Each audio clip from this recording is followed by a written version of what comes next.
आजको यो कार्यक्रममा सम्बोधन गर्नको लागि कर्नाटक तपाईहरुको सहरमा आइपुगेको छु। केही कुरा भन्नलाई तपाईहरुले सुन्ने वातावरण सृजना गर्नुभयो। सबैजना शान्त भएर बसौँ अनि बल्ल बस्नु गर्छु ल। बस्नु सबैजना साथी पछाडि पनि हेर्नुपर्छ, पछाडि पनि हेर्नुपर्छ, अगाडि सबैजना हेर्नुपर्छ।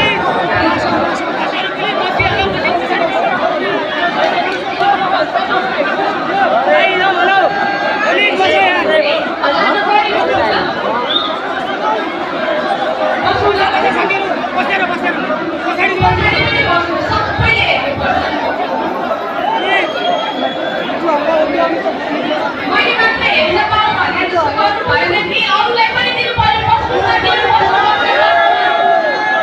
बस्नु पछाडि पनि दिनु पर्यो। बस्नु पछाडि बसिदिनुहोस्, अझै बसिदिनुहोस्। यो बिचमा बस्दिनुहोस्, सबै पछाडिसम्म देख्नु पर्यो। अनि शान्त बस्नु है। एकजनाले मात्रै आवाज निकालेर भने पनि एकजना मात्रै धेरै शान्त हेर्नु। आफूले साइलेन्स सम्भव छ भन्ने देख्नु। शान्त हजुर बस्नु, पछाडि अझै बस्नु। बस्नु देखिन्छ होइन, अझै पछाडि देखिनुपर्छ। बस्नु बस्नु एकैछिन बस्नु न। बस्नु गरिहाल्छु नि, पहिला बस्नु पनि शान्त हुनु पर्यो। तपाईँहरूले पनि बोल्ने भने त सुनिँदैन नि त। बस्नु पछाडि पनि बस्नु, अझै पछाडि भन्दैन। बस्नु साथीहरू बस्नु। तपाईँहरूले हल्ला कम नगरौँ जेलसम्म मैले कसरी बोल्ने। तपाईँहरू बस्नु, पछाडि बस्नु, अझै बस्नु। सहजीकरण गरौँ, भोलिन्टियर साथीहरूले सम्पूर्ण गरौँ। बस्नु है, सबैजना बस्नुभयो नि, सबैजनाले देखिन्छ नि होइन। अझै बस्नु, त्यहाँ पछाडि अझै मिलाउँ। बस्नु तपाईँहरू, यता पनि मिलाइदिनुहोस् है। यहाँ कुनाको साथीहरूले देख्नुभयो है, यता पनि मिलाइदिनुहोस् ल। अगाडिको साथीहरू बस्दिनुहोस् न, यता ठिक छ। पछाडि पनि मिलाइदिनुहोस् है त। ल ठिक छ, सबैले देख्यो है। अब म बोल्दा तपाईँहरू शान्त बस्ने, अनि म बोल्ने। तपाईँहरू बोल्दा म शान्त बस्ने। यही नियम पालना गर्नुपर्छ है त।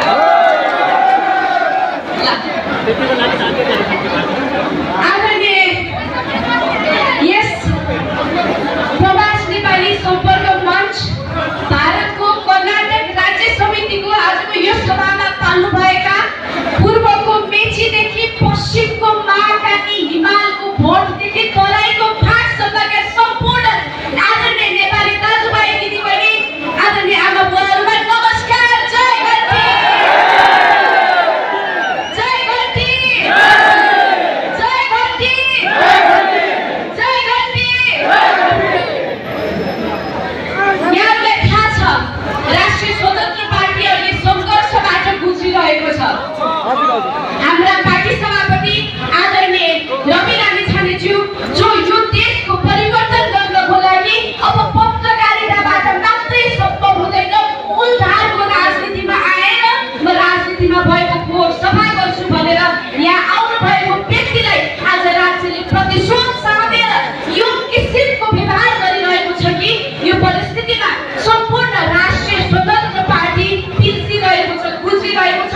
र त्यसको पीडा देशमा मात्रै नभएर विदेशमा पनि रहनुभएका, नेपालका हर कुनामा रहनुभएका, विश्वका हरेक कुनामा रहनुभएका हरेक नेपालीलाई आज दुखेको छ। त्यो पीडा तपाईँहरूलाई दुखेको छ, त्यो पीडा सम्पूर्ण नेपालीहरूलाई दुखेको अवस्था छ।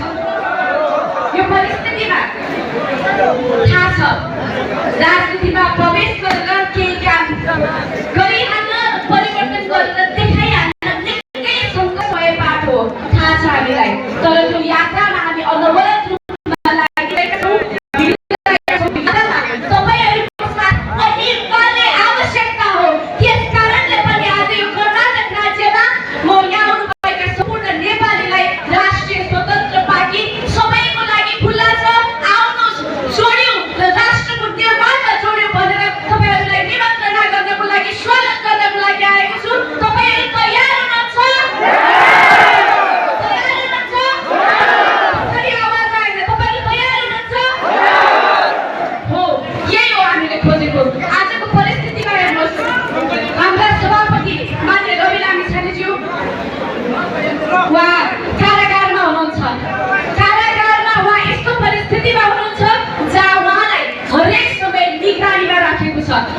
हरेक कुराहरू उहाँका नियन्त्रणमा राख्ने प्रयत्न गरिराखेको छ र यो कुरा तपाईहरु ठुक्काउनुहोस्। अहिलेका भइरहेका सत्तामा भएका नेतागणहरूको हातमा राज्यको ताला चाबी हुन्जेलसम्म हाम्रो सभापतिज्यूलाई उनीहरूले निकाल्ने छैन र निकाल्नको लागि तपाईहरुको 2084 मा अनिवार्य मतको आवश्यकता छ।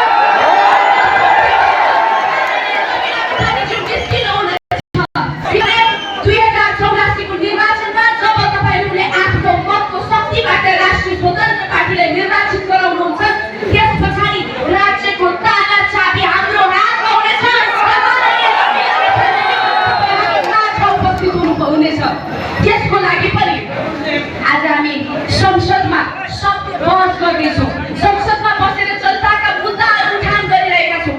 सदनबाट नेपालको हरेक कुनाबाट नेपाली जनताका आवाजहरू उठाइरहेका छौँ। तर तपाईहरुले देख्नु भएको छ सदनमा आदि नेपालीहरूलाई छुने विदेशको प्रकरणबाट मानव बेचबिखन भएको मुद्दा उठान गर्दा पनि त्यो राज्यले सुनेको छैन र राज्यले नसुनेका कारणले गर्दाखेरि हामीले अस्तिको सदन बहिष्कार गर्यौं र हामीले भन्यौं अब संसदमा मात्र होइन हामी जनतामा जान्छौँ, हामी जनताको माझमा आएका छौँ जनताको मुद्दा लिएर र तपाईहरु सबैजना यो मुद्दामा हुनुपर्ने आवश्यकता देखिन्छ।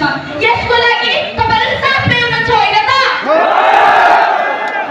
म आज यो सभा मलाई थाहा छ मैले अघि पनि भने पूर्वको मेचीदेखि पश्चिमको महाकाली हिमालको भोटदेखि तराईको फाँटसम्म जति पनि नेपालीहरू यहाँ उपस्थित हुनुहुन्छ त्यहाँ मध्ये पनि अधिकांश साथीहरू सुदूरपश्चिमबाट हुनुहुन्छ।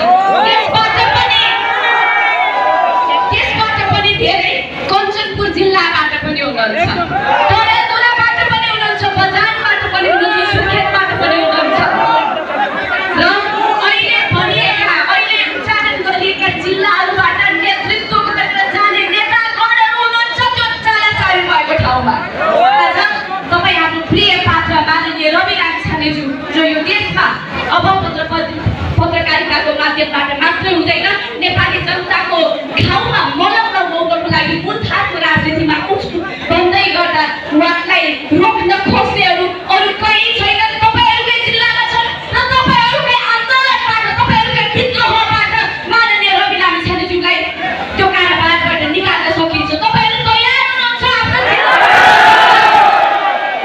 आजको यो सभा म सिंहदरबारले पनि हेरोस्, हाम्रो मन्त्रीमण्डलले पनि हेरोस्, यो सभामा को हुनुहुन्छ हरेक एक नेपालीलाई हेरोस् र भन्थालोस् आफूले गरेका क्रियाकलापहरू कस्ता सम्म रहेछन् र पश्चाताप गर्ने बिन्दुसम्म पुगोस् भन्ने कुरा पनि म चाहन्छु। आजको यो सभामा साथीहरू मूलभूत रूपमा हामी राष्ट्रिय स्वतन्त्र पार्टी जो माननीय रवि लामिछानेज्यूले बीजको रूपमा रोप्नु भएको थियो आज उहाँले रोप्नु भएको बीज अंकुराएर जरा मजाले माटोमा गाँसिसकेको छ, जरा फैलिने क्रममा छ। जति जरा बलियो भयो त्यति नै वृक्ष बलियो हुन्छ। आज उहाँले रोप्नु भएको जो बीज छ त्यो बीज जरा फैलाउँदै फैलाउँदै कर्नाटकसम्म पनि आइपुगेको छ र यो सभालाई म धन्यवाद दिनको लागि आएको छु कि माननीय रवि लामिछानेज्यूले स्थापना गर्नुभएको पार्टीको जरा आज यो सभामा उपस्थित हुनुभएका हरेक एक पात्र हुनुहुन्छ। तपाईहरु सबै धन्यवादको पात्र हुनुहुन्छ। यहाँ आउँदै गर्दा माननीय रवि लामिछानेज्यूले मलाई तपाईहरुलाई सुनाइदिन भनेर एउटा सन्देश पठाउनु भएको छ। उहाँले भन्नुभएको छ प्रिय साथीहरू अहिलेका सत्तामा बसेका स्थापित दलका नेतृत्वहरूको हातमा यो देशको भाग्य परिवर्तन गर्ने कि नगर्ने भन्ने चाबी उहाँहरूको हातमा हुन्जेलसम्म मलाई कारागारबाट निकाल्ने छैन। मलाई कारागारमा निकाल्ने कसैको ताकत छ र कसैले निकाल्न सक्छ भने त्यो हो नेपाली जनता। नेपाली जनताले मलाई निकाल्नुपर्छ र 84 को निर्वाचनमा हरेक एक नेपालीलाई म आह्वान गर्छु आफ्नो कर्मभूमिबाट कामको छुट्टी लिएर भए पनि एक वर्ष तपाईहरुले परीक्षण गर्नको लागि भए पनि एकचोटि मात्रै तपाईले परीक्षण गर्नको लागि भए पनि तपाईहरु आफ्नो देश फर्किनुहोस्, आफ्नो भएको छुट्टीलाई साट्नुहोस् र निर्वाचनमा आउने 84 को निर्वाचनमा राष्ट्रिय स्वतन्त्र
तपाईहरु सबैजनालाई मान्य रवि लामिछानेज्यूले भन्नुभएको सन्देश पनि भने, यहाँले गर्नुपर्ने काम पनि भने। यहाँले त्यति काम गरिसकेपछि मलाई आशा छ 2084 को निर्वाचनपछि नेपालको भाग्यको यात्रा सुरु हुनेछ, नेपालको समृद्धिको यात्रा सुरु हुनेछ, नेपालको सपनाको यात्रा सुरु हुनेछ। राष्ट्रिय स्वतन्त्र पार्टी म सौदेव छु। आजभन्दा झ्याक्कै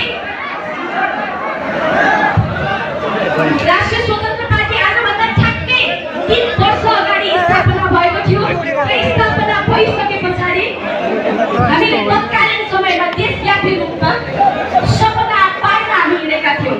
मान्य रवि लामिछानेज्यूले विभिन्न जिल्लाहरूमा गएर म यो देशलाई यसरी परिवर्तन गर्न चाहन्छु भन्ने कुरा उहाँले ठाउँ ठाउँमा भन्दै हिँड्नुभयो। अनि उहाँले भनेका कुराहरू, हामीहरूले भनेका कुराहरूलाई आम नेपाली जनताले माया गरेर विश्वास गरेर राष्ट्रिय स्वतन्त्र पार्टीलाई राष्ट्रको चौथो ठुलो दल बनाएर यहाँले मतले पठाउनु भयो। आज सदनमा हेर्नुहोस्, सदन यदि कसैको कारणले हेर्न लागेको छ भने त्यो राष्ट्रिय स्वतन्त्र पार्टीका सांसदहरूको कारणले पनि हेर्न लागेको छ। आज सदनमा नेपाली जनताको मुद्दा कसैले उठान गरेको छ भनेदेखि राष्ट्रिय स्वतन्त्र पार्टीले उठान गरेको छ। नेपाली जनताको मुद्दामा यदि कुनै पार्टी अडिएको छ भने राष्ट्रिय स्वतन्त्र पार्टी अडिएको छ। यहाँहरूले देख्नुहुन्छ आज नेपाली जनताका तमाम मुद्दाहरूलाई लिएर राष्ट्रिय स्वतन्त्र पार्टी सदनमा कसरी अडिग बसेको छ। आज हामी यहाँ बोल्दैछौँ माथि अरिदाकालको, तर यो समय हाम्रो साथीहरू नेपालको संसदमा विरोध स्वरूप वेलमा आएर बस्नु भएको परिस्थिति छ। हामी बाँडिएका छौँ। हामीले देखेको सपनालाई आम नेपालीमाझ पुर्याउनको लागि, हामीले देखेको सपनालाई हरेक नेपालीसँग बाँड्नको लागि हामी बाँडिएर तपाईँहरूको साक्षात्कार, तपाईँहरूसँग भेट्नको लागि साक्षात्कार गर्नको लागि आइपुगेका छौँ। आजको यो सभामा पनि यति ठुलो उपस्थिति, तपाईँहरू यो माया, यो प्रेम, यो सद्भावना के भन्छ भने 2084 राष्ट्रिय स्वतन्त्र पार्टीकै हुनेछ।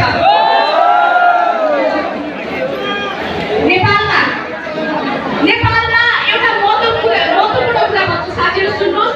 नेपालमा जुनसुकै परिवर्तनहरू हेर्नुहोस्, 2007 सालमा भएका परिवर्तनदेखिका कुराहरू हेर्नुहोस्। राणाकालीन शासन मन परेन, फ्याल्नु पर्यो, त्यो विद्रोह नेपालमा गर्नु पाइएन। कहाँ भएको थियो? भारतमा भएको थियो। चाहियो अनि आन्दोलन गर्न नेपालमा पाइएन। धेरै नेपालीहरूलाई, धेरै नेतागणहरूलाई त्यो देशको कहाँ गर्यो अनि त्यो अभियान, त्यो विद्रोह, त्यो यात्रा कहाँ गर्नु परेको थियो? भारतमा गर्नु परेको थियो।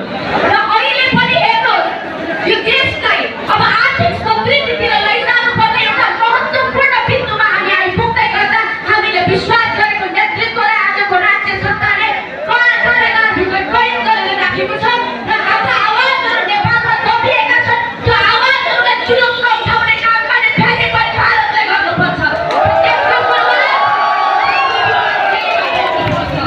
मलाई विश्वास छ नेपालमा हुनुभएका नेपालीहरू भारत छिमेकी देश भएका कारणले गर्दा लगभग 60 लाख नेपालीहरू भारतमा हुनुहुन्छ भन्ने कुराहरू अनौपचारिक हिसाबले हामी माझ आएको छ। 60 लाख नेपालीहरू नेपाल फर्केर नेपालको भाग्य लेख्नको लागि तयार हुनुपर्छ। तपाईँहरू तयार हुनुहुन्छ? यही तयारी छ, यही व्यग्रता हेर्न हामी आज यहाँ आइपुगेका हौँ। आदरणीय साथीहरू, थाहा छ तपाईँहरू सबैजना हामीहरूलाई भेट्न चाहनुहुन्छ, यहाँका कुराहरू राख्न चाहनुहुन्छ। म यति भन्छु, आजको संसदमा नेपाली जनताले हामीलाई दिएको मत चौथो राष्ट्रिय दलको रूपमा हो। आज नेपाली जनताले दिएको मतले सदनमा नेपाली जनताका आवाजहरू स्पष्टसँग राख्न सक्ने भएका छौँ। हामीसँग त्यो संख्या रहेको छ। तर अहिले नै नेपाली जनताका आवाजहरू, पीडाहरूलाई सम्बोधन गर्नको लागि त्यो संख्या हामीसँग छैन। किनभने सदनमा संख्याको दम्भ देखिन्छ। संख्या अनुसारले, संख्याको मतभाग अनुसारले कुनै पनि कुराको निर्णय हुने गर्छ।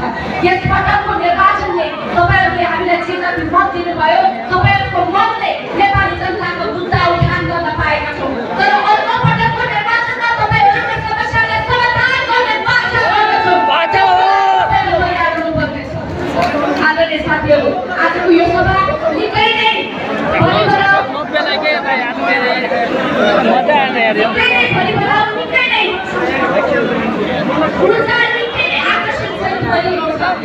सम्पूर्णलाई मैले भनिराख्नुपर्ने कुरा खासै केही पनि छैन। सामाजिक सञ्जालमा सन्देशहरू हेरिरहनु भएको छ, सुनिरहनु लामो कुरा गर्दिन। यो एकबद्धता हो, यो भावना हो। आजको यहाँको उपस्थितिले नै तपाईँले राष्ट्रिय स्वतन्त्र पार्टीलाई